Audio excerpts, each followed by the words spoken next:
Hello বন্ধুরা, আপনারা সবাই কেমন আছেন? আশা করি আপনারা অনেক ভালো আছেন। তো বন্ধুরা, আজকে আমার স্ক্রিনে থাকা কিছু লেখা দেখতে পাচ্ছেন এবং দুইটা টি-শার্ট ডিজাইন দেখতে পাচ্ছেন। এটা হচ্ছে স্ক্রিন প্রিন্ট। তো আজকে আমি দেখাবো সরাসরি প্রিন্টিং প্রেসে স্ক্রিন প্রিন্ট দিয়ে কিভাবে এই গেঞ্জি, টি-শার্ট বা আরো অন্যান্য যত রকমের ফেব্রিক্সে স্ক্রিন প্রিন্ট করে সেগুলোর ক্ষেত্রে কিভাবে করা হয় বা কিভাবে আপনার ড্রেসিং ছাড়তে হবে বা কিভাবে এই ডিজাইনটি প্রসেস করে দিতে হবে। তো একমাত্র যারা ডিজাইনার তাদের জন্য এই সমস্ত কাজ প্রয়োজন, জানা প্রয়োজন। তো বন্ধুরা, আজকে আমি খুব সুন্দরভাবে আপনাদেরকে বুঝিয়ে দেব তো আমরা কিভাবে স্ক্রিন প্রিন্ট ছাড়ি টি-শার্ট ডিজাইনের ক্ষেত্রে। তো এখানে দেখতেছেন দুইটা T shirt design, just do it. আমার টেক্সট এটা, আর এটা টি-শার্ট আমি একটা কনভার্ট করে নিয়ে নিছি টি-শার্ট। হ্যাঁ, তো আজকে সর্বপ্রথম আমি এখানে আগে বুঝিয়ে দেবো এই লেখার মাধ্যমে যে কিভাবে আপনি স্ক্রিন প্রিন্টটা ছাড়ার জন্য প্রযোজ্য বা কি করবেন। তো সর্বপ্রথম আমি এই লেখাটাকে দেখতেছি আর এই লেখাটাকে দেখতেছি, দুইটাই কিন্তু বেশ উল্টো দিকে। ধরুন আমি এটা ফেলে দিচ্ছি। তো ফেলে দেওয়ার পর এই লেখাটাকে আমি কপি করে এখানে নিতেছি। কপি করে নেওয়ার পর দেখুন এটা খুব সুন্দরভাবে আমরা এটা দেখতে পাচ্ছি। হ্যাঁ, এটা যে আমি দেখতে পাচ্তেছি এটা কিন্তু খুব সোজাভাবে দেখতে পাচ্তেছি। আর এটাকে আমরা যেভাবে স্ক্রিন প্রিন্ট ছাড়ার জন্য প্রসেস তৈরি করব, তো সরাসরি আপনি এটাকে রাইট ক্লিক করবেন। রাইট ক্লিক করার পর দেখুন ট্রান্সফর্ম থেকে আপনি সরাসরি রিফ্লেক্ট অপশনে চলে যাবেন। রিফ্লেক্ট অপশনে ক্লিক করলাম। ক্লিক করার পর এখানে প্রিভিউ দিয়ে দেখতে পারেন। হ্যাঁ, প্রিভিউ প্রিভিউ দিয়ে দেখতে পারেন এবং এখানে থাকতে হবে ভার্টিক্যালে। ভার্টিক্যালে থাকলে আপনার লেফট অ্যান্ড রাইট সাইডে ভার্টিক্যালে 90 ডিগ্রি ঘুরে যাবে। দেন ওকে প্রেস। এখন আসি কথায়। তো আপনি যখন একটি দর্পণ বা আয়নার সামনে দাঁড়াবেন বা দাঁড়িয়ে যদি আপনি যেভাবে হোক আপনি তার সামনে যাবেন এবং যদি আপনি ডাইন হাতে কিছু খান, তো ওইটা প্রতিফলিত হিসেবে আপনি গ্লাসে বা আয়নায় দেখতে পারবেন যে আপনি বাম হাতে খাচ্ছেন। ঠিক তাই না? ঠিক সেভাবে এটা, যেমন আমরা সরাসরি এটা দেখতেছি, কিন্তু স্ক্রিনে মানে একটা স্ক্রিনে যখন এই লেখাটা সেট করা হবে, মানে চারদিকে আয়তাকার একটি ফ্রেম বানানো হবে। ফ্রেমের মধ্যে একটা খুব পাতলা মিহি কাপড় দিয়ে স্ক্রিনটা তৈরি করা হয়। সেই স্ক্রিনটার সাহায্যে আমরা এই যে এইখানে যে একটা স্ক্রিন ছাড়বো বা নেগেটিভ পজিটিভ যেটাই ছাড়ি স্ক্রিন, এই স্ক্রিনটা খুব সুন্দরভাবে আমরা ওখানে সেট আপ করে দেবো। সেট আপ করে দেওয়ার পর আমরা স্ক্রিনে লাগানোর সময় দেখবো এরকম, কিন্তু স্ক্রিন এক পাশ দিয়ে আমরা কালারটা মারবো আর এক পাশ দিয়ে যে গেঞ্জির উপর বসবে ঠিক তখনই লেখাটা হয়ে যাবে এভাবে। ঠিক আছে?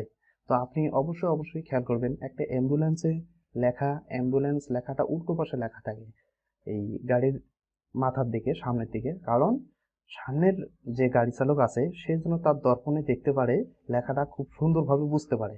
মানে উল্টো দিকে লেখাটা থাকলে তার দর্পণে সোজাভাবে লেখাটা পড়তে পারবে। ঠিক সেই ক্ষেত্রে প্রযোজ্য এই আমাদের স্ক্রিন প্রিন্টের সময়। তো স্ক্রিন প্রিন্টের আমি যে আয়তাকার একটি বক্স আছে সেই বক্সটা এই যে এটা দেখতে পারবেন এখানে এভাবে। তো আপনি নেটে সার্চ দিলেও অনেক পাবেন। তো ঠিক এভাবে ছাড়তে হয়। তো দেখুন, আপনার টি-শার্ট ডিজাইন সবসময় A4 এর মধ্যে করবেন, কারণ সবারই বডি বা বক্ষ A4 থেকে কমও নয় বা বেশি হবে ঠিক, কিন্তু A4 এর ডিজাইনটা রাখলে আপনার একুরেট থাকবে। ঠিক আছে? তো আপনি অবশ্যই আপনি আপনার ডিজাইনটা, টি-শার্টের ডিজাইনটা সবসময় কিসে রাখবেন?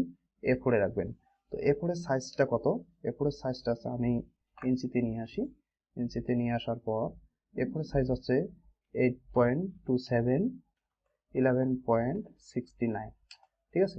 এর মধ্যে আপনি ডিজাইনটা রাখবেন। তো আমি দেখুন এর মধ্যে যদি আমি ডিজাইনটা রাখি, এটাকে ব্ল্যাক করে দিই।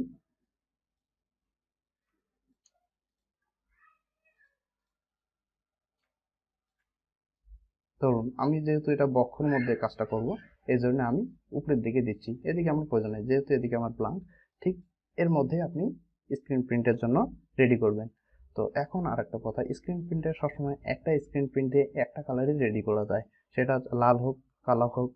আর যখন অনেক সমন্বয়ে থাকে তখন ওটা আলাদা পজিটিভ সেটে কাজটা করতে হয়। তো স্ক্রিন প্রিন্ট জাস্ট আপনি ধারণা পাওয়ার জন্য আমি এই কাজগুলো করতেছি। তো এভাবে আপনি A4 এর মধ্যে স্ক্রিন প্রিন্টটা রেডি করবেন। রেডি করার পর আপনি পজিটিভ বা ট্রেসিং ছাড়ার পূর্বে আপনি এটাকে ঘুরিয়ে দিবেন। তো কীভাবে, ট্রান্সফর্ম, রাইট ক্লিক করে ট্রান্সফর্ম, রিফ্লেক্ট করার পর ভার্টিক্যালে 90 ডিগ্রি ঘুরে গেলো, ওকে প্রেস। ঠিক এভাবে পজিটিভটা ছাড়া হবে। এভাবে পজিটিভটা ছাড়ার পর এটাকে স্ক্রিনে লাগানোর পর যখন স্ক্রিনটা গেঞ্জিটার নিচে বসায় টানবে, ঠিক হুবহুব এভাবে দেখা যাবে। কিন্তু এর আগে আমাদের স্ক্রিনে যখন লাগানো থাকবে তখন দেখা যাবে লেখাটা এইরকম, আর স্ক্রিন প্রিন্ট করার পর আমাদের লেখাটা হবে এরকম।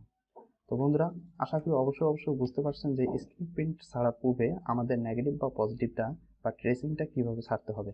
ঠিক এভাবেই আপনি ছাড়তে পারবেন। আমি তো দেখাই দিলাম এখানে রাইট ক্লিক ট্রান্সফর্ম রিফ্লেক্ট, এখান থেকেও কাজটা করতে পারবেন আপনি।